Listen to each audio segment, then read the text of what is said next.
सचिन पायलट जी, दीपक बैद जी, भूपेश बघेल जी, चरणदास महंत जी, फूलो देवी नेताम जी, मोहन मरकाम जी, धनेन्द्र साहू जी, हमारे कैंडिडेट देवेंद्र यादव जी और स्टेज पे कांग्रेस पार्टी के वरिष्ठ नेता, हमारे प्यारे कार्यकर्ता बब्बर शेर,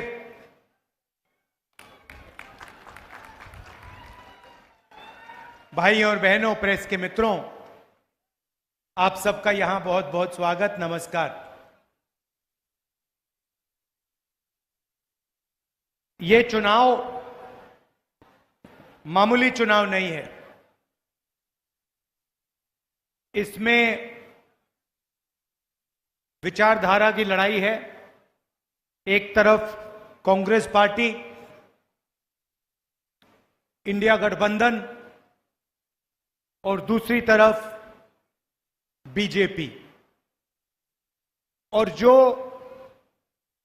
लोग राजनीति को समझते हैं, और हिंदुस्तान में ऐसे करोड़ों लोग हैं, उनको मालूम है कि ये चुनाव संविधान का चुनाव है, संविधान को बचाने का चुनाव है। ये जो हमारा कॉन्स्टिट्यूशन है, जो संविधान है,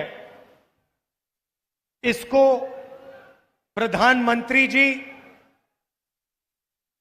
बीजेपी के नेता, आरएसएस के लोग खत्म करना चाहते हैं, बदलना चाहते हैं।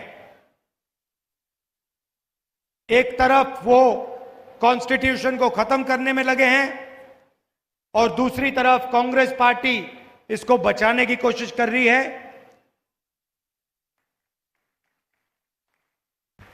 तो ये 2024 का चुनाव एक प्रकार से संविधान का चुनाव है। अब ये जो संविधान है, ये सिर्फ एक किताब नहीं है। लोग इसको कहते हैं कि ये दुनिया का सबसे बड़ा कॉन्स्टिट्यूशन है, मगर ये सिर्फ किताब नहीं है। ये इस देश में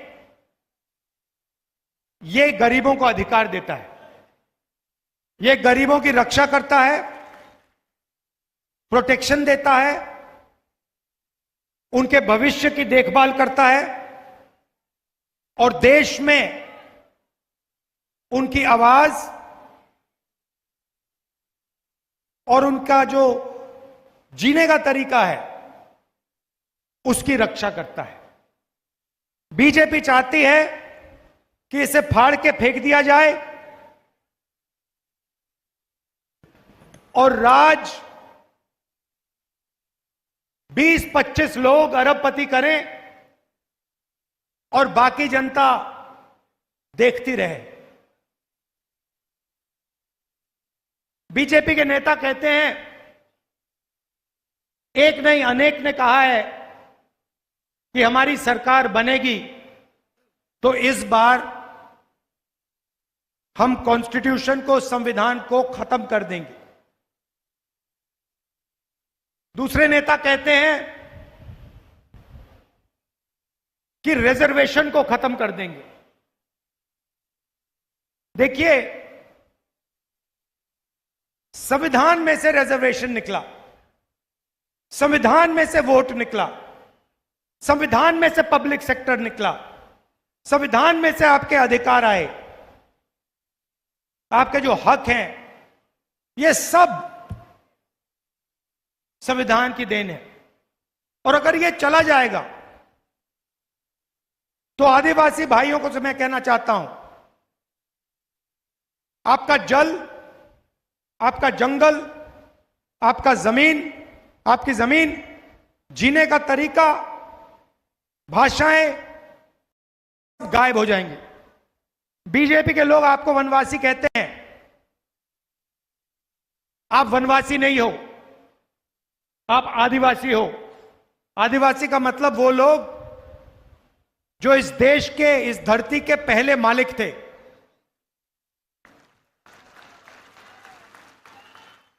और ये चाहते हैं, आपको वनवासी कहते हैं और चाहते हैं कि भैया आपका जंगल गायब हो जाए, जमीन चले जाए, जल चले जाए और आप बाकी प्रदेशों में जाके सड़कों पे भीख मांगो। दलितों को अगर अधिकार मिला तो कॉन्स्टिट्यूशन ने दिया, संविधान ने दिया। पिछड़ों को रिजर्वेशन मिला, संविधान ने दिया। इसके बिना, मैं आपको बता रहा हूं, इसके बिना हिंदुस्तान के गरीब लोगों के लिए कुछ नहीं बचने वाला है। ये कहते हैं कि हम रिजर्वेशन के खिलाफ नहीं हैं। रिजर्वेशन एक सोच है। रिजर्वेशन का मतलब हिंदुस्तान के पिछड़ों को, दलितों को, आदिवासियों को देश में भागीदारी मिलनी चाहिए।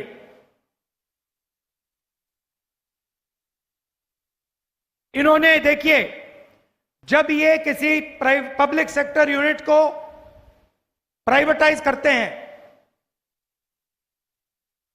तो ये रिजर्वेशन को खत्म करते हैं। जब ये ठेकेदारी प्रथा लागू करते हैं तो ये रिजर्वेशन को खत्म करते हैं। जब ये अग्निवीर जैसी योजना लाते हैं तो ये रिजर्वेशन को खत्म कर रहे हैं। पब्लिक सेक्टर में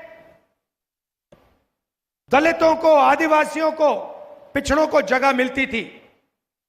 जैसे ही पब्लिक सेक्टर को प्राइवेट कर दिया जाता है, प्राइवेट सेक्टर में ना एक दलित को, ना एक आदिवासी को, ना एक पिछड़े को जगह मिलती है। यह सच्चाई है। मैं चैलेंज करता हूं किसी भी बीजेपी के नेता को कि वो कह दे कि हम पब्लिक सेक्टर यूनिट को प्राइवेटाइज नहीं करेंगे, कि वो कह दे कि हम ठेकेदारी प्रथा को बंद कर देंगे, वो कह दे कि हम किसानों का कर्जा माफ कर देंगे। ये कर ही नहीं सकते ये लोग, क्योंकि इनकी विचारधारा अंबेडकर जी की, नेहरू जी की, गांधी जी की नहीं है। इनकी विचारधारा चुने हुए लोगों की मदद करने की है। इनकी विचारधारा अदानी और अंबानी जैसे लोगों को हिंदुस्तान का पूरा धन, जमीन, जंगल, जल देने की है। अब क्या हुआ? अब हिंदुस्तान की जनता को यह बात समझ आ गई। पता लग रहा है चुनाव में कि हर दलित को, हर पिछड़े को, हर आदिवासी को यह बात समझ आ गई है कि ये बीजेपी के लोग, नरेंद्र मोदी संविधान को खत्म करने में लगे हैं। पहले हम कहते थे, कांग्रेस पार्टी कहती थी ये संविधान के लिए हम लड़े थे, अंग्रेजों से हम लड़े थे। हम इस किताब को बहुत अच्छी तरह समझते हैं। पहले हम कहते थे तो शायद आप लोग मानते नहीं थे, आप लोग कहते थे नहीं, मगर इस चुनाव में सारे लोगों को पता लग गया है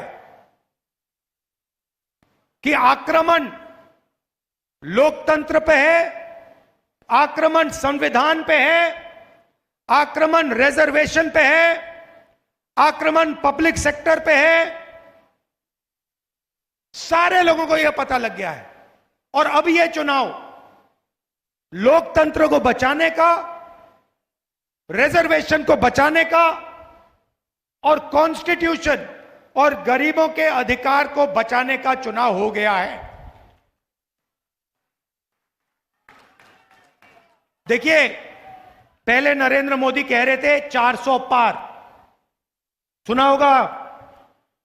अब बोल रहे हैं 400 पार, अब 150 पार नहीं बोल रहे हैं, क्योंकि और बयान आ रहे कि नहीं, हम कॉन्स्टिट्यूशन के खिलाफ नहीं हैं, हम रिजर्वेशन के खिलाफ नहीं हैं, हम लोकतंत्र के खिलाफ नहीं हैं। क्यों? क्योंकि उनको मालूम पड़ गया है कि देश की जनता को बात, असली बात, नब्ज पकड़ ली है देश की जनता ने कि ये लोग कॉन्स्टिट्यूशन को, गरीबों के अधिकार को जड़ से खोदकर फेंकना चाहते हैं। और मैं आप और आप सब मिलकर देश के दलित, आदिवासी, पिछड़े, गरीब, जनरल कास्ट के लोग, माइनॉरिटीज के लोग मिलकर इस किताब का, इस कॉन्स्टिट्यूशन का रक्षा करने जा रहे हैं। इसको कोई रद्द नहीं कर सकता, इसको कोई खत्म नहीं कर सकता। कोई शक्ति नहीं पैदा हुई है दुनिया में, हिंदुस्तान में छोड़ो, नरेंद्र मोदी छोड़ो, दुनिया में कोई शक्ति नहीं है जो इसको रद्द कर सके, इसको फाड़ के फेंक सके। अब सवाल उठता है, इन्होंने 22 लोगों को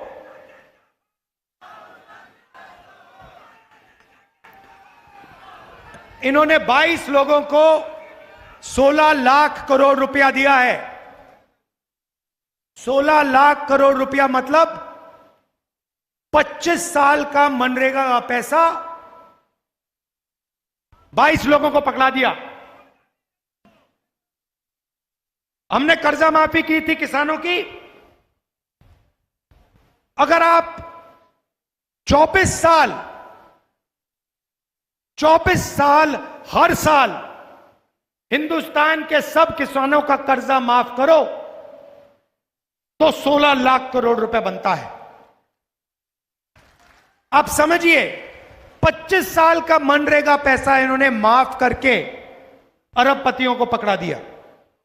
हालत यह बनी है कि 22 लोगों के पास उतना ही धन है जितना हिंदुस्तान के 70 करोड़ लोगों के पास है। 1%, हिंदुस्तान का 1% 40% धन को कंट्रोल करता है। यह नरेंद्र मोदी जी के देन है। पब्लिक सेक्टर के यूनिट प्राइवेटाइज करते जाते हैं, रेलवेज को प्राइवेटाइज करने की कोशिश कर रहे हैं। आप समझो कितने लोगों को यह बेरोजगार बनाएंगे, कितने लोगों से ये रिजर्वेशन छीनेंगे, कितने दलितों को, पिछड़ों को, आदिवासियों की जिंदगी ये बर्बाद करेंगे। ये लगे हुए हैं। जितना भी पैसा है सारा का सारा वही 20-25 लोगों को। जीएसटी आप देते हो। आदिवासी युवा शर्ट खरीदता है, 500 रुपए की शर्ट खरीदता है, जितनी जीएसटी वो देता है उतनी जीएसटी अदानी देता है। 18% अदानी देता है, 18% आदिवासी युवा देता है। आदिवासी युवा बेरोजगार, उसके माता पिता हजारों में कमाते हैं और अदानी हजारों करोड़ों में कमाता है, मगर टैक्स अदानी जितना, आदिवासी जितना। क्या मतलब है? तो आप लोगों की जेब से पैसा निकलता है, पेट्रोल खरीदते हो, पेट्रोल खरीदने का पैसा आपके जेब से निकलता है, अदानी की ओर जाता है। बिजली का स्विच ऑन करते हो, अदानी को पैसा जाता है। शर्ट खरीदते हो, अदानी को पैसा जाता है। जंगल जाता है, जमीन जाती है, जल जाता है। तो पूरा का पूरा फायदा उनको पकड़ा दिया। तो अब कांग्रेस पार्टी क्या करने जा रही है? मैं आपको खुश करने के लिए 2-3 चीजें आपसे कहना चाहता हूं। मूड आपका अच्छा हो जाएगा।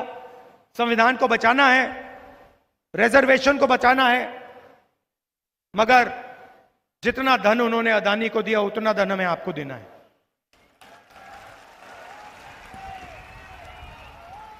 उन्होंने 20-22 अरबपति बनाए, हम करोड़ों लाखपति बनाने जा रहे हैं। अब पूरा देश जानता है कि 21वीं सदी में महिलाएं और पुरुष दोनों जॉब करती हैं, मजदूरी करती हैं। पुरुष 10 घंटे काम करता है, महिला भी 10 घंटे काम करती है और फिर महिला घर जाकर 8 घंटे और काम करती है।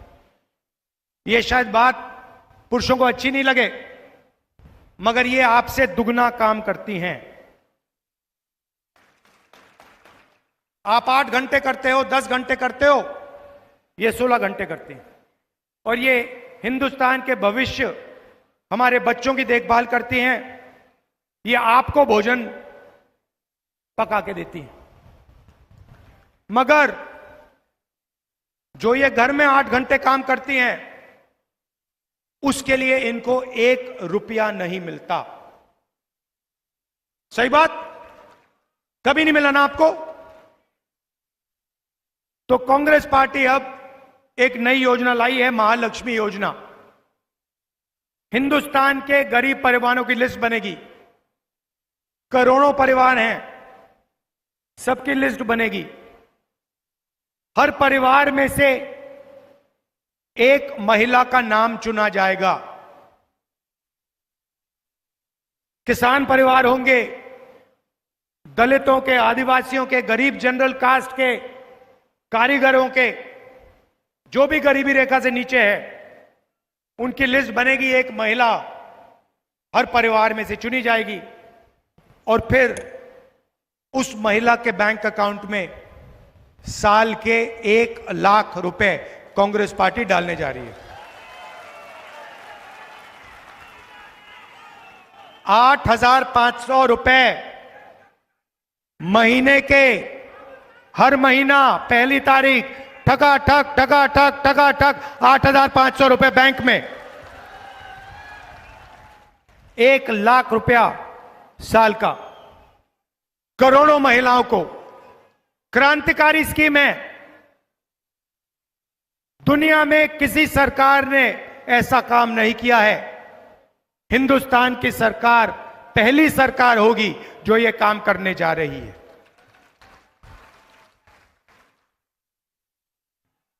नरेंद्र मोदी जी ने युवाओं को बहुत तंग किया। नोटबंदी, जीएसटी, इतनी बेरोजगारी हो गई है आज। 45 साल हिंदुस्तान में इतनी बेरोजगारी नहीं। अब युवा कह रहे हैं कि हमारे लिए क्या होगा, मैं आपको बताने आया हूं। अदानी जैसे लोगों का बेटा बेटी टेम्पररी जॉब करते हैं। रोजगार पाने से पहले वो अपने माता पिता के कंपनी में काम करते हैं। 6 महीने, 1 साल की अप्रेंटिसशिप होती है, ट्रेनिंग होती है, उनको जेब में पैसा मिलता है। मगर यह सुविधा हिंदुस्तान के करोड़ों युवाओं को नहीं मिलती। आम ग्रेजुएट्स को, डिप्लोमा होल्डर्स को नहीं मिलती। आपका पेपर लीक होता है, आपको कष्ट पहुंचता है, आपको रोजगार नहीं मिलता, आपको अप्रेंटिसशिप भी नहीं मिलती। इसीलिए कांग्रेस पार्टी हिंदुस्तान के करोड़ों बेरोजगार ग्रेजुएट्स को, कॉलेज यूनिवर्सिटी ग्रेजुएट्स को, डिप्लोमा होल्डर्स को अप्रेंटिसशिप का अधिकार देने जा रही है। मतलब समझा देता हूं सरल तरीके से। पहली नौकरी पक्की, आपको अधिकार मिलेगा। हिंदुस्तान की सरकार गारंटी करेगी 1 साल की नौकरी पब्लिक सेक्टर में, प्राइवेट सेक्टर में, सरकारी अस्पतालों में, सरकारी ऑफिसेज में। जो भी यूनिवर्सिटी कॉलेज ग्रेजुएट है, डिप्लोमा होल्डर है, जो भी मांगेगा गारंटी करके उसे 1 साल की अप्रेंटिसशिप मिलेगी, बेहतर से बेहतर ट्रेनिंग मिलेगी और 1 लाख रुपए बैंक अकाउंट में 1 साल के मिलेंगे। 8,500 रुपए महीने के, साल के 1 लाख रुपए। और दुनिया की सबसे बेहतर ट्रेनिंग। होगा क्या? हिंदुस्तान को एक बेहतरीन ट्रेंड वर्कफोर्स मिलेगी और ये जो नरेंद्र मोदी ने दीवार बना रखी है, बेरोजगारी की दीवार, इसको हमारा जो स्कीम है, पहली नौकरी पक्की वाला स्कीम, इस दीवार को तोड़ के हटा देगा और करोड़ों युवाओं को 1 साल की नौकरी मिलेगी, ट्रेनिंग मिलेगी और बैंक में 1 लाख रुपए महीने का 8,500 रुपए मिलेगा। तो इन 2 तरीकों से हम करोड़ों लाखपति बनाने जा रहे हैं। अब लोग कह रहे हैं, बीजेपी वाले हर बार कहते हैं हम कर्जा माफ कर रहे थे, कहते हैं पैसा कहां से आएगा। मैं आपको बताता हूं, जितना पैसा नरेंद्र मोदी ने अदानी को दिया है वहां से आएगा, उतना पैसा आपको मिलने जा रहा है। गिनती कर लो, जितना उनको दिया उतना हम आपको देने जा रहे हैं। मीडिया वाले बोलेंगे नहीं, ये मोदी जी का फोटो दिखाएंगे, ये मीटिंग नहीं दिखाएंगे जहां पे हम महालक्ष्मी योजना की बात कर रहे हैं, अप्रेंटिसशिप का अधिकार की बात कर रहे हैं। ये मीटिंग आपको टीवी पे नहीं दिखेगी। ये भी पता लगा लो भाई और बहनों, ये भी पता लगा लो, मीडिया के मालिकों में, बड़े बड़े एंकर्स में आदिवासी कितने हैं, दलित कितने हैं, पिछड़े कितने हैं, ये पता लगा लो। अगर समझना चाहते हो कि आपके जो मुद्दे हैं टीवी पे क्यों नहीं आते, तो ये पता लगा लो। कभी आपने किसान का मुद्दा टीवी पे देखा है? ना। महंगाई के बारे में कभी किसी एंकर को बोलते हुए देखा? ना। भागीदारी की बात कभी किसी एंकर से सुनी? ना। रिजर्वेशन कभी किसी एंकर से सुनी बात? ना। आपका कोई है ही नहीं इसमें। एक पिछड़ा, एक दलित, एक आदिवासी, एक गरीब जनरल कास्ट का नहीं है इनमें। ये अरबपतियों के हैं, ये उनकी बात करते हैं। उनकी शादी होगी तो पूरा हिंदुस्तान देखेगा, 24 घंटा चलाएंगे। अरबपति की शादी होगी, डांस गाना सब दिखेगा आपको। मगर किसान भूखा मर जाए, हाथ जोड़ता मर जाए, कभी टीवी पे नहीं दिख सकता आपको। मजदूर पिसा जा रहा है, मर रहा है, ये कहते हैं मनरेगा नहीं देना चाहिए, आदत खराब हो जाती है मजदूरों की। मगर जब अरबपतियों का कर्जा माफ होता है तो उनकी आदत खराब नहीं होती।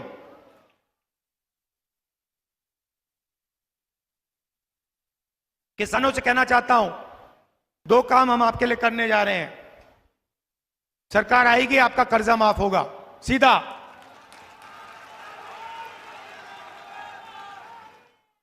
और आपको legal guarantee minimum support price MSP देने जा रहे हैं हम। मार्केट में आप कोई भी प्रोडक्ट खरीदो, घड़ी खरीदो, शर्ट खरीदो, पैंट खरीदो, सही दाम मिलता है, सही दाम के लिए मिलता है। मगर किसान अपना धान, शुगर केन, गेहूं बेचने जाता है, उसे सही दाम नहीं मिलता। हम कानून बना रहे हैं, आपको मिनिमम सपोर्ट प्राइस गारंटी करके कानूनी minimum support price Congress party देने जा रही। और जो हमारे मजदूर भाई हैं, आज आपको 250 रुपए मिलता है मनरेगा में, सरकार आने के एकदम बाद 400 रुपए हो जाएगा। और जो आशा और आंगनवाड़ी की का काम करती हैं, जो यहां आई हैं, आपकी आमदनी हम दुगनी करने जा रहे हैं।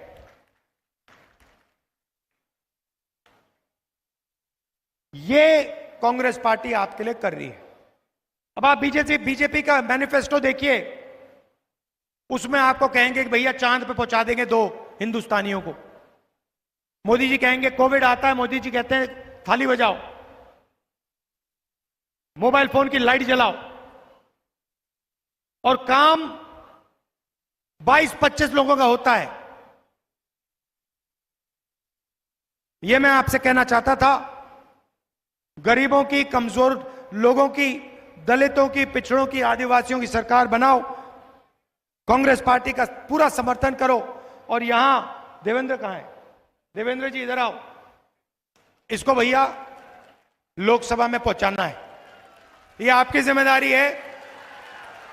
ये मैं इसको जानता हूं, ये आपके लिए अच्छा काम करेगा।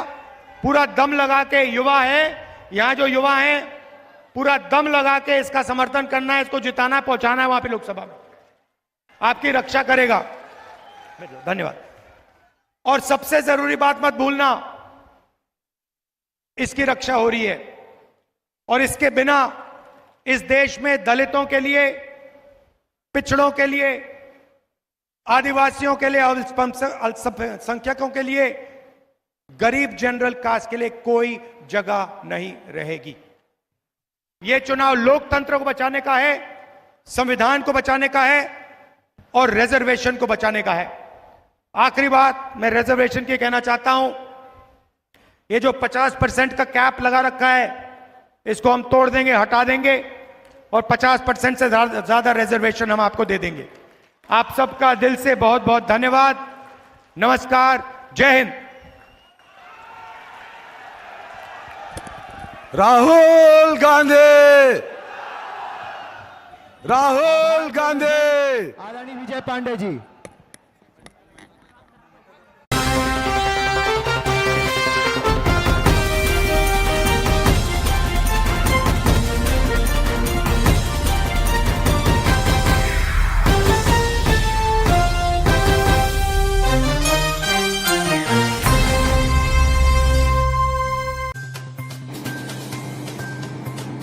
बिलासपुर लोकसभा सीट में इस बार चुनाव में यहां की परिस्थिति बदली बदली सी नजर आ रही है।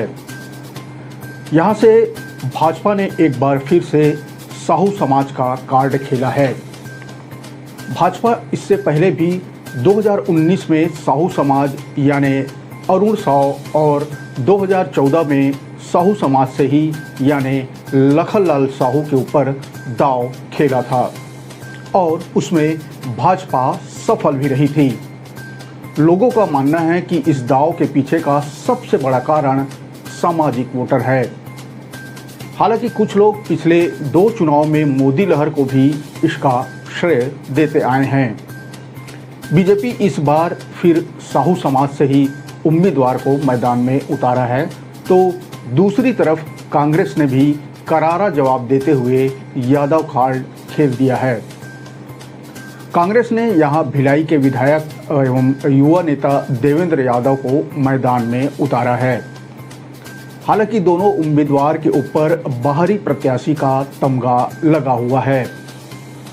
वो चुनाव में कितना असर डालेगा, इस पर भी हम आगे बात करेंगे। बिलासपुर लोकसभा में जातिगत समीकरणों को ध्यान में रखकर भले ही कांग्रेस और भाजपा अपना संपर्क अभियान चला रहे हैं, भाजपा प्रत्याशी मोदी की गारंटी दे रहे हैं, तो कांग्रेस मोदी की विफलताओं और न्याय पत्र को लेकर जनता के बीच जा रहे हैं। मतलब यहां भी मुद्दा मोदी बनाम मोदी ही देखा जा रहा है। नमस्कार, मैं हूं नवीन और चुनावी चालीसा में इस बार नब्ज टटोलेंगे छत्तीसगढ़ के एक और प्रमुख सीट यानी बिलासपुर लोकसभा सीट की।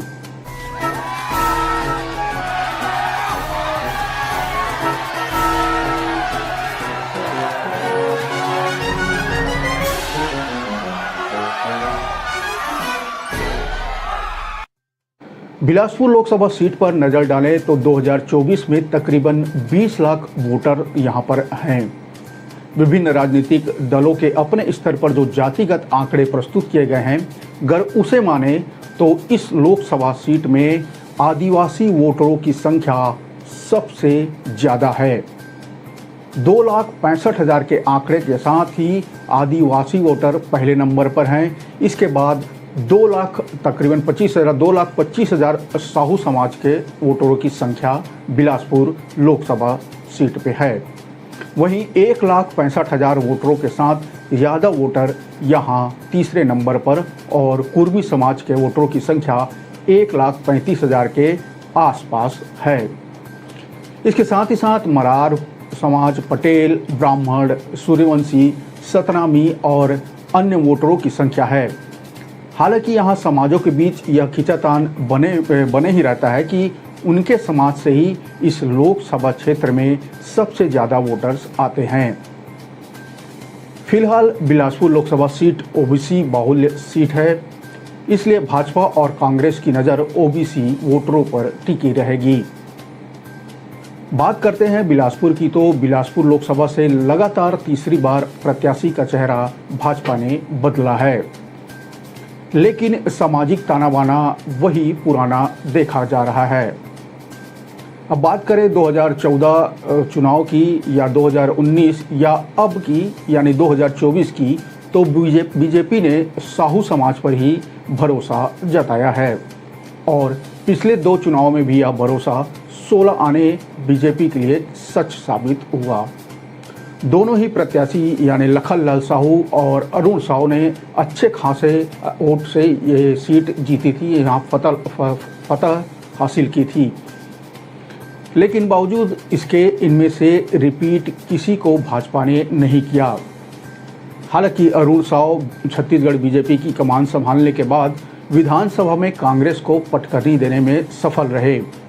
वे इस विधानसभा चुनाव में तोखन साहू, जो फिलहाल बिलासपुर से लोकसभा सीट के उम्मीदवार हैं, उनकी चित परिचित सीट यानी लोरवी से चुनाव लड़े और जीत हासिल कर फिलहाल छत्तीसगढ़ में डिप्टी सीएम के पद पर काबिज हैं। कहा यह भी जा रहा है कि अरुण साहू ने विधानसभा में उनकी सीट उनसे ले ली थी, लिहाजा पूरा जोर लगाकर वे इसका एहसान चुकाते हुए आला कमान से बिलासपुर के लिए तोखन साहू का टिकट ले ही आए।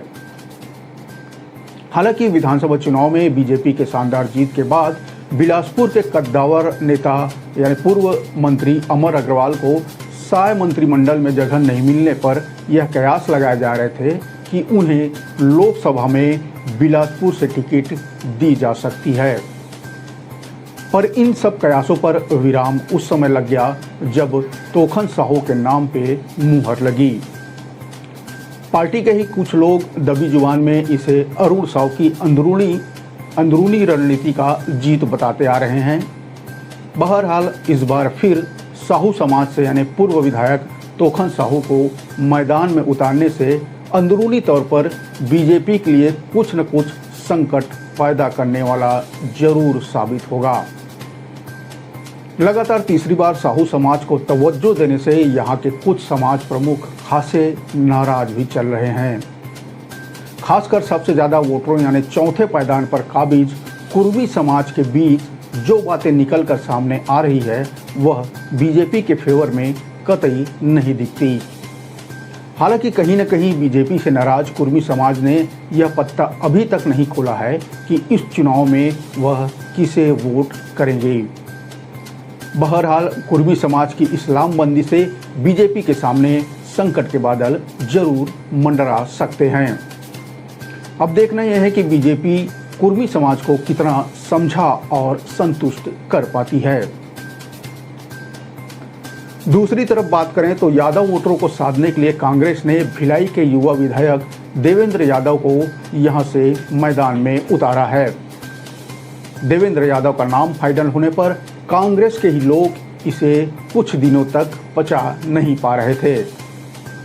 बाहरी प्रत्याशी बताकर कांग्रेस के कई नेता इसका खुलकर विरोध में भी उतर आए थे।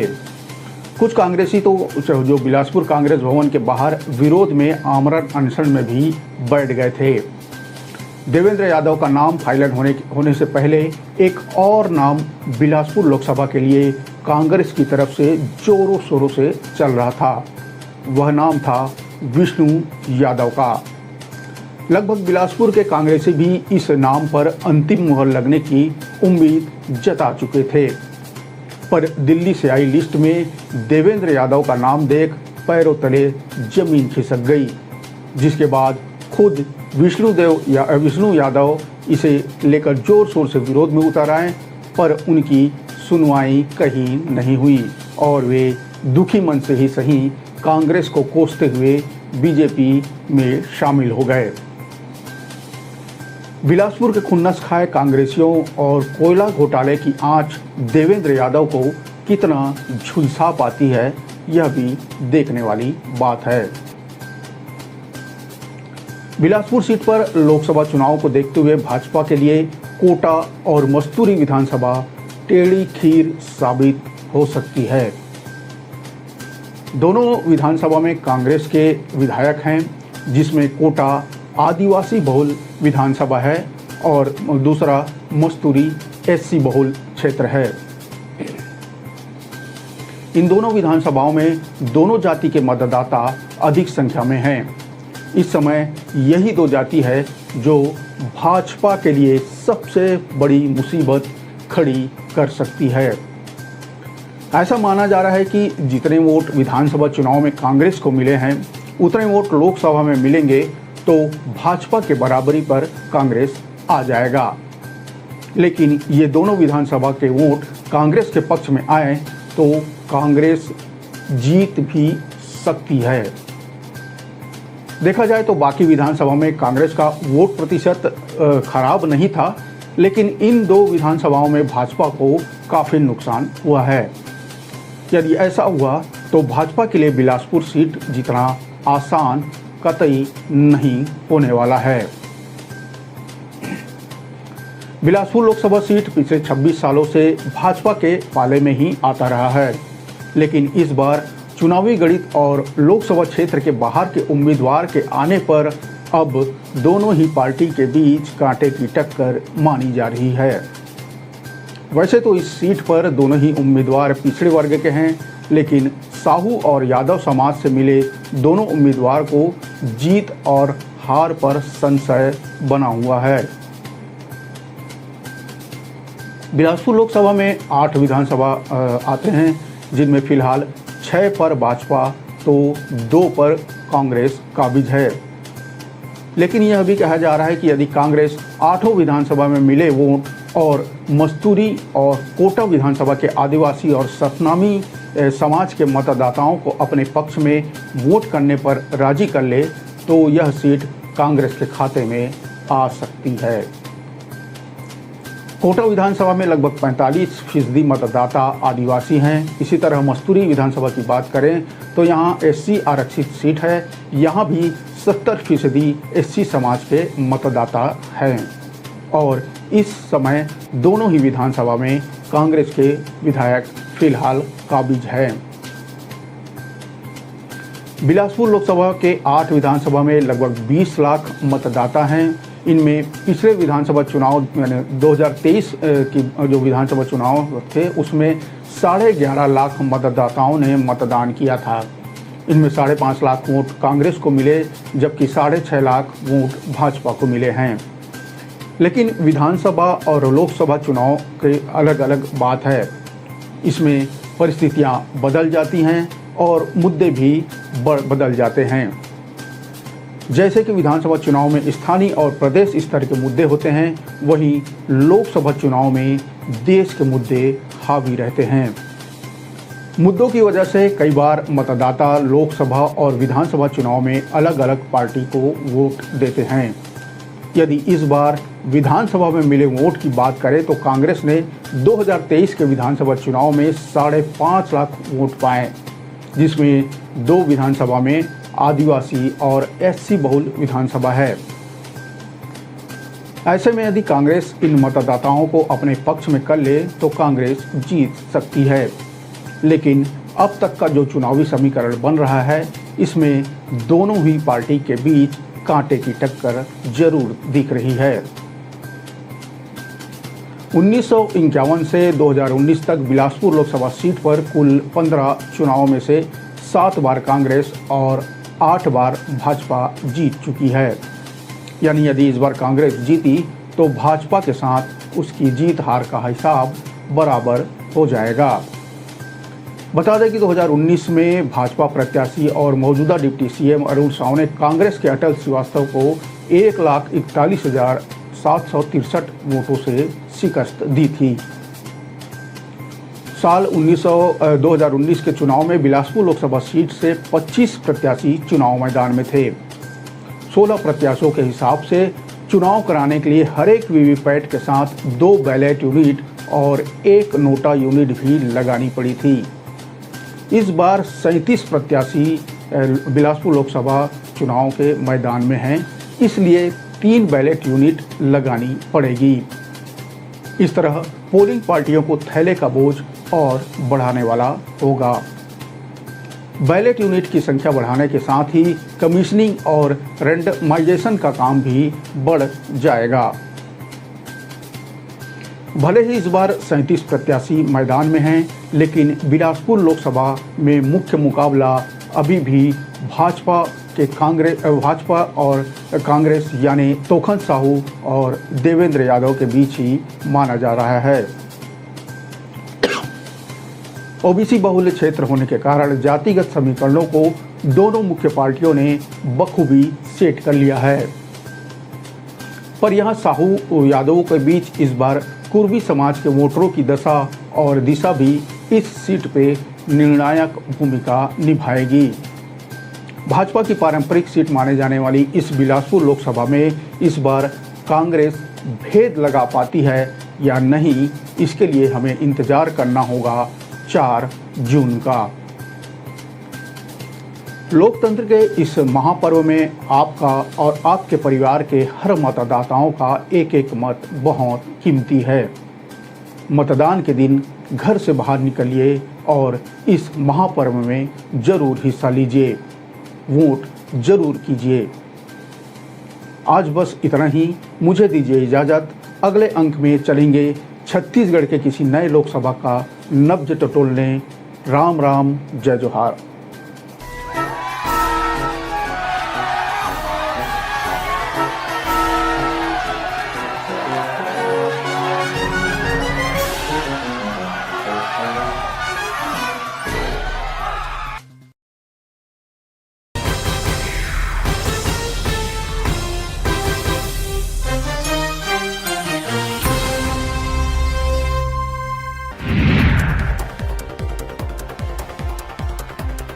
बेमेतरा के सिमगा क्षेत्र के पास गठिया गांव में बीती रात एक पिकअप ने खड़े माजदा को टक्कर मार दी। इस भीषण सड़क हादसे में 9 लोगों की मौत हो गई। इनमें 6 महिलाएं और 3 बच्चे शामिल हैं।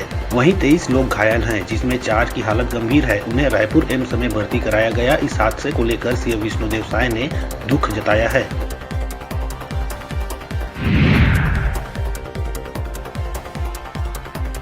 सुकमा में जवानों ने एक नक्सली को मार गिराया। कई माओवादियों को गोली लगने की खबर है। मारे गए नक्सली का शव बरामद कर पहचान की कोशिश की जा रही है। किस्टाराम इलाके में पेसेल पहाड़ के जंगल में ये मुठभेड़ हुई। इलाके में सर्चिंग जारी है। दोनों तरफ से कई राउंड फायरिंग हुई। मौके से कई हथियार और नक्सल सामान बरामद की गई।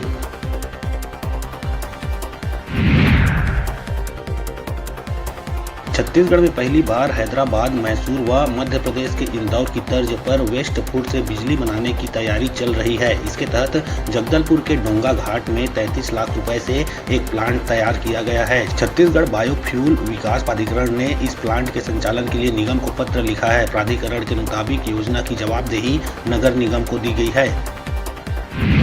आगामी 7 मई 2024 को होने वाले लोकसभा चुनाव के तीसरे चरण के मतदाताओं को अधिक से अधिक संख्या में अपने मत का प्रयोग करते हुए वोट डालने जागरूक करने हेतु हेलमेट बाइक रैली का आयोजन जिला प्रशासन दुर्ग एवं पुलिस विभाग द्वारा किया गया। बाइक रैली को परिवार चौक से रामगोपाल गर्ग, पुलिस महानिरीक्षक दुर्ग रेंज एवं सुश्री रीचा प्रकाश चौधरी, कलेक्टर दुर्ग तथा संजय शर्मा, पुलिस मुख्यालय रायपुर द्वारा स्वीप लिखा हुआ हरी झंडी दिखाकर रवाना किया गया।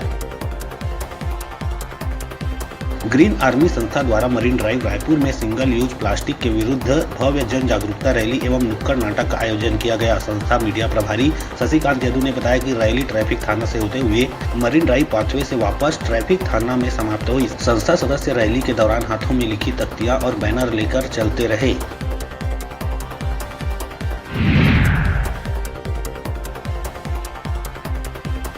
अंबिकापुर शहर के खरसिया रोड स्थित कुंडला सिटी कॉलोनी में एक व्यवसायी के किराए के घर में रविवार देर रात भीषण आग लग गई। इलेक्ट्रॉनिक स्कूटी की बैटरी फटने से आग तेजी से पूरे घर में फैल गई। आवाज सुनकर व्यवसायी का परिवार उठा, लेकिन तब तक नीचे से ऊपर की मंजिल तक आग फैल चुकी थी। व्यवसायी के अनुसार करीब 50 लाख का सामान आग में जल गया।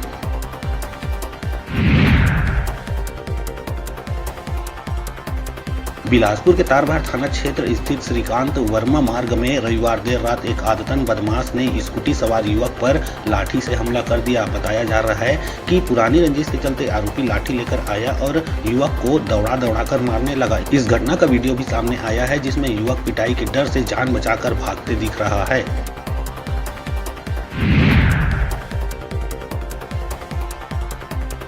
मौसम में उलटफेर का दौर है जारी। अगले 2 दिनों तक बस्तर दुर्ग संभाग के जिलों में बारिश के जताए गए हैं आसार। बालोद, कबीरधाम, राजनांदगांव, बस्तर, कोंडागांव, कांकेर, दंतेवाड़ा, सुकमा और नारायणपुर जिले में गरज चमक के साथ हल्की बूंदाबांदी और अंधड़ चलने की संभावना है।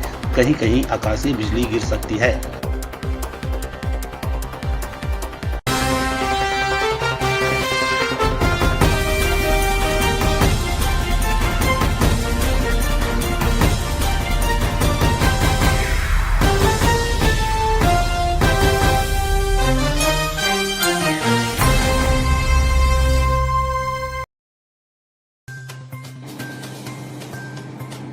बिलासपुर लोकसभा सीट में इस बार चुनाव में यहां की परिस्थिति बदली बदली सी नजर आ रही है। यहां से भाजपा ने एक बार फिर से साहू समाज का कार्ड खेला है। भाजपा इससे पहले भी 2019 में साहू समाज यानी अरुण साव और 2014 में साहू समाज से ही यानी लखनलाल साहू के ऊपर दांव खेला था और उसमें भाजपा सफल भी रही थी। लोगों का मानना है कि इस दांव के पीछे का सबसे बड़ा कारण सामाजिक वोटर है। हालांकि कुछ लोग पिछले 2 चुनाव में मोदी लहर को भी इसका श्रेय देते आए हैं। बीजेपी इस बार फिर साहू समाज से ही उम्मीदवार को मैदान में उतारा है, तो दूसरी तरफ कांग्रेस ने भी करारा जवाब देते हुए यादव कार्ड खेल दिया है। कांग्रेस ने यहां भिलाई के विधायक एवं युवा नेता देवेंद्र यादव को मैदान में उतारा है। हालांकि दोनों उम्मीदवार के ऊपर बाहरी प्रत्याशी का तमगा लगा हुआ है। वो चुनाव में कितना असर डालेगा इस पर भी हम आगे बात करेंगे। बिलासपुर लोकसभा में जातिगत समीकरणों को ध्यान में रखकर भले ही कांग्रेस और भाजपा अपना संपर्क अभियान चला रहे हैं, भाजपा प्रत्याशी मोदी की गारंटी दे रहे हैं, तो कांग्रेस मोदी की विफलताओं और न्याय पत्र को लेकर जनता के बीच जा रहे हैं। मतलब यहां भी मुद्दा मोदी बनाम मोदी ही देखा जा रहा है। नमस्कार, मैं हूं नवीन और चुनावी चालीसा में इस बार नब्ज टटोलेंगे छत्तीसगढ़ के एक और प्रमुख सीट यानी बिलासपुर लोकसभा सीट की।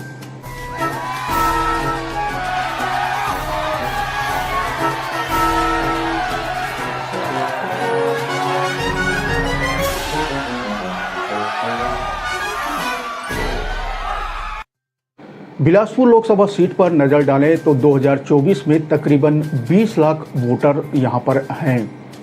विभिन्न राजनीतिक दलों के अपने स्तर पर जो जातिगत आंकड़े प्रस्तुत किए गए हैं, अगर उसे माने तो इस लोकसभा सीट में आदिवासी वोटरों की संख्या सबसे ज़्यादा है। 2,65,000 के आंकड़े के साथ ही आदिवासी वोटर पहले नंबर पर हैं। इसके बाद 2,25,000 साहू समाज के वोटरों की संख्या बिलासपुर लोकसभा सीट पे है। वहीं 1,65,000 वोटरों के साथ यादव वोटर यहां तीसरे नंबर पर और कुर्मी समाज के वोटरों की संख्या 1,35,000 के आसपास है। इसके साथ ही साथ मरार समाज, पटेल, ब्राह्मण, सूर्यवंशी, सतनामी और अन्य वोटरों की संख्या है। हालांकि यहाँ समाजों के बीच यह खींचातान बने ही रहता है कि उनके समाज से ही इस लोकसभा क्षेत्र में सबसे ज़्यादा वोटर्स आते हैं। फिलहाल बिलासपुर लोकसभा सीट ओबीसी बाहुल्य सीट है, इसलिए भाजपा और कांग्रेस की नज़र ओबीसी वोटरों पर टिकी रहेगी। बात करते हैं बिलासपुर की, तो बिलासपुर लोकसभा से लगातार तीसरी बार प्रत्याशी का चेहरा भाजपा ने बदला है, लेकिन सामाजिक ताना बाना वही पुराना देखा जा रहा है। अब बात करें 2014 चुनाव की या 2019 या अब की यानी 2024 की, तो बीजेपी ने साहू समाज पर ही भरोसा जताया है और पिछले 2 चुनाव में भी यह भरोसा 16 आने बीजेपी के लिए सच साबित हुआ। दोनों ही प्रत्याशी यानी लखनलाल साहू और अरुण साहू ने अच्छे खासे वोट से ये सीट जीती थी, यहाँ फतह हासिल की थी।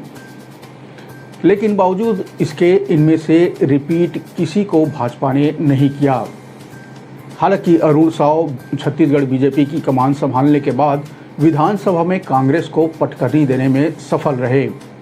वे इस विधानसभा चुनाव में तोखन साहू, जो फिलहाल बिलासपुर से लोकसभा सीट के उम्मीदवार हैं, उनकी चित परिचित सीट यानी लोरवी से चुनाव लड़े और जीत हासिल कर फिलहाल छत्तीसगढ़ में डिप्टी सीएम के पद पर काबिज हैं।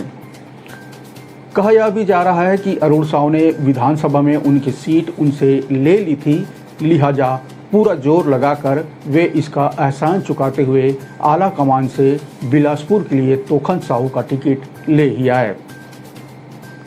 हालांकि विधानसभा चुनाव में बीजेपी के शानदार जीत के बाद बिलासपुर के कद्दावर नेता यानी पूर्व मंत्री अमर अग्रवाल को साय मंत्रिमंडल में जगह नहीं मिलने पर यह कयास लगाए जा रहे थे कि उन्हें लोकसभा में बिलासपुर से टिकट दी जा सकती है।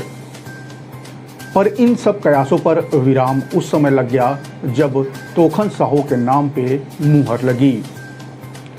पार्टी के ही कुछ लोग दबी जुबान में इसे अरुण साहू की अंदरूनी रणनीति का जीत बताते आ रहे हैं। बहरहाल इस बार फिर साहू समाज से यानी पूर्व विधायक तोखन साहू को मैदान में उतारने से अंदरूनी तौर पर बीजेपी के लिए कुछ न कुछ संकट पैदा करने वाला जरूर साबित होगा। लगातार तीसरी बार साहू समाज को तवज्जो देने से यहाँ के कुछ समाज प्रमुख खासे नाराज भी चल रहे हैं। खासकर सबसे ज़्यादा वोटरों यानी चौथे पायदान पर काबिज कुर्मी समाज के बीच जो बातें निकल कर सामने आ रही है वह बीजेपी के फेवर में कतई नहीं दिखती। हालांकि कहीं न कहीं बीजेपी से नाराज कुर्मी समाज ने यह पत्ता अभी तक नहीं खोला है कि इस चुनाव में वह किसे वोट करेंगे। बहरहाल कुर्मी समाज की इस्लाम बंदी से बीजेपी के सामने संकट के बादल जरूर मंडरा सकते हैं। अब देखना यह है कि बीजेपी कुर्मी समाज को कितना समझा और संतुष्ट कर पाती है। दूसरी तरफ बात करें तो यादव वोटरों को साधने के लिए कांग्रेस ने भिलाई के युवा विधायक देवेंद्र यादव को यहां से मैदान में उतारा है। देवेंद्र यादव का नाम फाइनल होने पर कांग्रेस के ही लोग इसे कुछ दिनों तक पचा नहीं पा रहे थे। बाहरी प्रत्याशी बताकर कांग्रेस के कई नेता इसका खुलकर विरोध में भी उतर आए थे। कुछ कांग्रेसी तो जो बिलासपुर कांग्रेस भवन के बाहर विरोध में आमरण अनशन में भी बैठ गए थे। देवेंद्र यादव का नाम फाइनल होने से पहले एक और नाम बिलासपुर लोकसभा के लिए कांग्रेस की तरफ से जोरों शोरों से चल रहा था। वह नाम था विष्णु यादव का। लगभग बिलासपुर के कांग्रेसी भी इस नाम पर अंतिम मुहर लगने की उम्मीद जता चुके थे, पर दिल्ली से आई लिस्ट में देवेंद्र यादव का नाम देख पैरों तले जमीन खिसक गई, जिसके बाद खुद विष्णु यादव इसे लेकर जोर शोर से विरोध में उतर आए, पर उनकी सुनवाई कहीं नहीं हुई और वे दुखी मन से ही सही कांग्रेस को कोसते हुए बीजेपी में शामिल हो गए। बिलासपुर के खुन्नस खाए कांग्रेसियों और कोयला घोटाले की आंच देवेंद्र यादव को कितना झुलसा पाती है, यह भी देखने वाली बात है।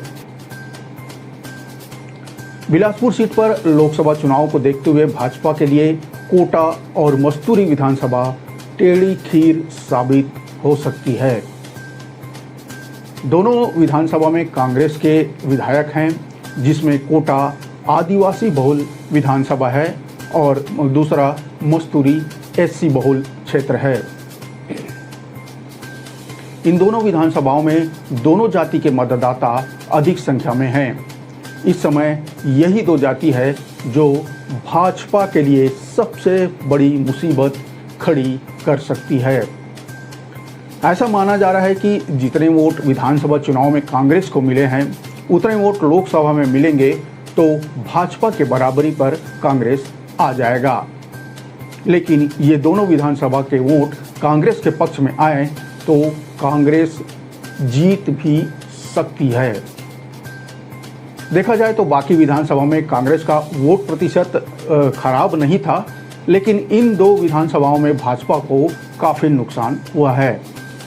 यदि ऐसा हुआ तो भाजपा के लिए बिलासपुर सीट जीतना आसान कतई नहीं होने वाला है।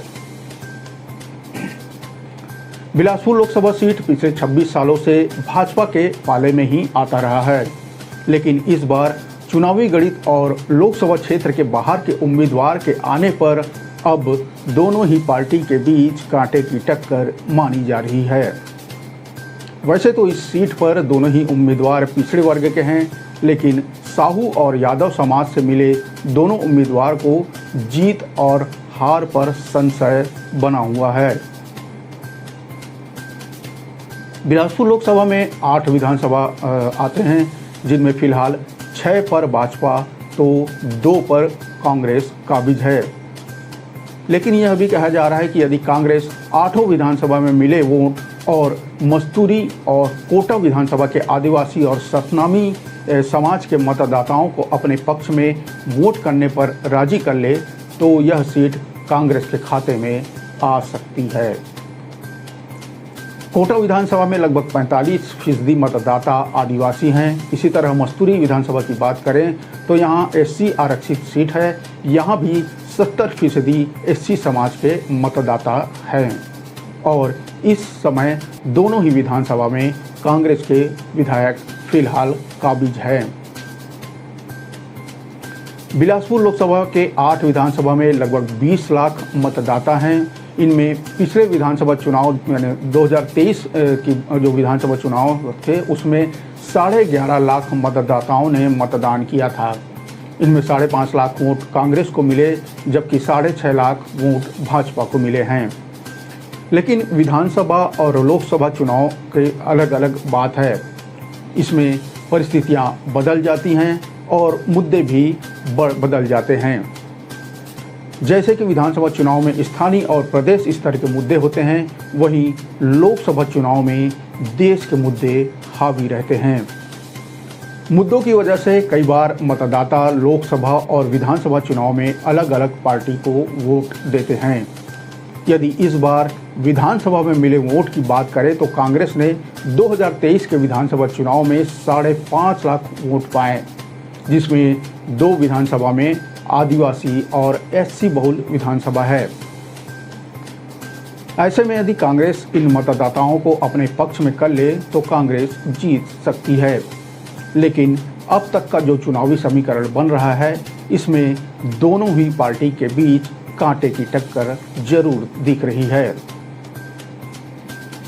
1951 से 2019 तक बिलासपुर लोकसभा सीट पर कुल 15 चुनावों में से 7 बार कांग्रेस और 8 बार भाजपा जीत चुकी है। यानी यदि इस बार कांग्रेस जीती तो भाजपा के साथ उसकी जीत हार का हिसाब बराबर हो जाएगा।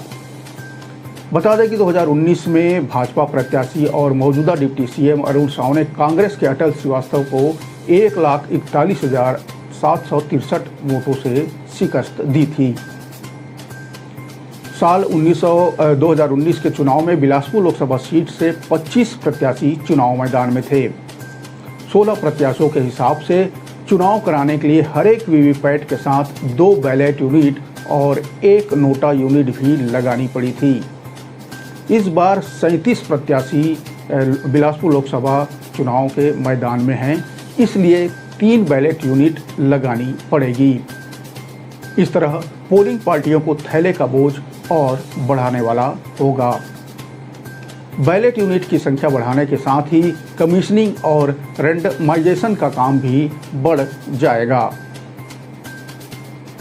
भले ही इस बार 37 प्रत्याशी मैदान में हैं, लेकिन बिलासपुर लोकसभा में मुख्य मुकाबला अभी भी भाजपा और कांग्रेस यानी तोखन साहू और देवेंद्र यादव के बीच ही माना जा रहा है।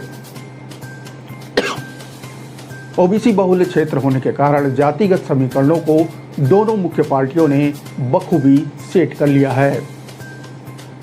पर यहाँ साहू यादवों के बीच इस बार कुर्मी समाज के वोटरों की दशा और दिशा भी इस सीट पे निर्णायक भूमिका निभाएगी। भाजपा की पारंपरिक सीट माने जाने वाली इस बिलासपुर लोकसभा में इस बार कांग्रेस भेद लगा पाती है या नहीं, इसके लिए हमें इंतजार करना होगा 4 जून का। लोकतंत्र के इस महापर्व में आपका और आपके परिवार के हर मतदाताओं का एक एक मत बहुत कीमती है। मतदान के दिन घर से बाहर निकलिए और इस महापर्व में जरूर हिस्सा लीजिए, वोट जरूर कीजिए। आज बस इतना ही, मुझे दीजिए इजाज़त। अगले अंक में चलेंगे छत्तीसगढ़ के किसी नए लोकसभा का नब्ज टटोलने। राम राम, जय जोहार।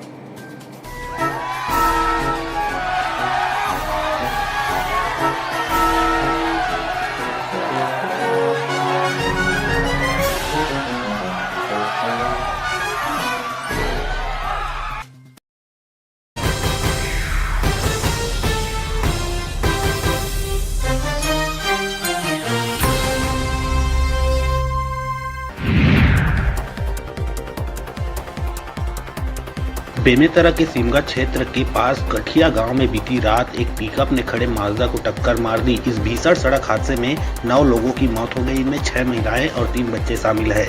वहीं 23 लोग घायल हैं, जिसमें 4 की हालत गंभीर है। उन्हें रायपुर एम्स में भर्ती कराया गया। इस हादसे को लेकर सीएम विष्णुदेव साय ने दुख जताया है।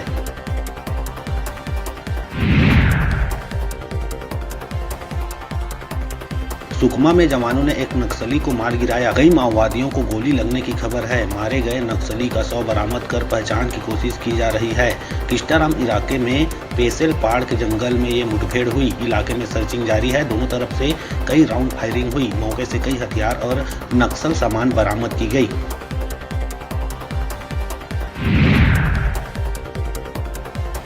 छत्तीसगढ़ में पहली बार हैदराबाद, मैसूर व मध्य प्रदेश के इंदौर की तर्ज पर वेस्ट फूड से बिजली बनाने की तैयारी चल रही है। इसके तहत जगदलपुर के डोंगा घाट में 33 लाख रुपए से एक प्लांट तैयार किया गया है। छत्तीसगढ़ बायोफ्यूल विकास प्राधिकरण ने इस प्लांट के संचालन के लिए निगम को पत्र लिखा है। प्राधिकरण के मुताबिक योजना की जवाबदेही नगर निगम को दी गई है।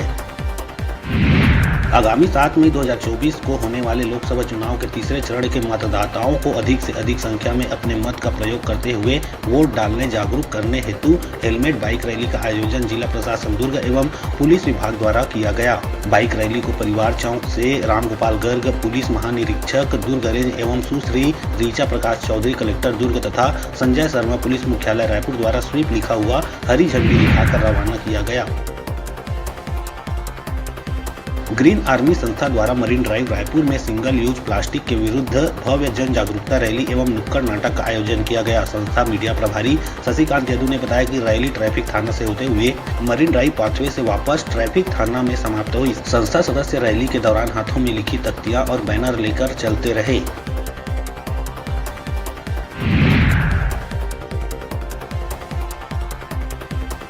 अंबिकापुर शहर के खरसिया रोड स्थित कुंडला सिटी कॉलोनी में एक व्यवसायी के किराए के घर में रविवार देर रात भीषण आग लग गई। इलेक्ट्रॉनिक स्कूटी की बैटरी फटने से आग तेजी से पूरे घर में फैल गई। आवाज सुनकर व्यवसायी का परिवार उठा, लेकिन तब तक नीचे से ऊपर की मंजिल तक आग फैल चुकी थी। व्यवसायी के अनुसार करीब 50 लाख का सामान आग में जल गया।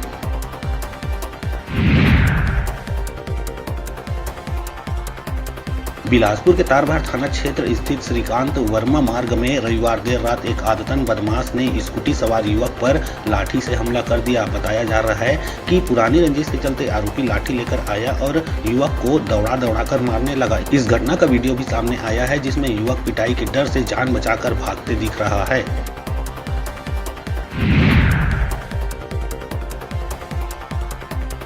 मौसम में उलटफेर का दौर है जारी। अगले 2 दिनों तक बस्तर, दुर्ग संभाग के जिलों में बारिश के जताए गए हैं आसार। बालोद, कबीरधाम, राजनांदगांव, बस्तर, कोंडागांव, कांकेर, दंतेवाड़ा, सुकमा और नारायणपुर जिले में गरज चमक के साथ हल्की बूंदाबांदी और अंधड़ चलने की संभावना है।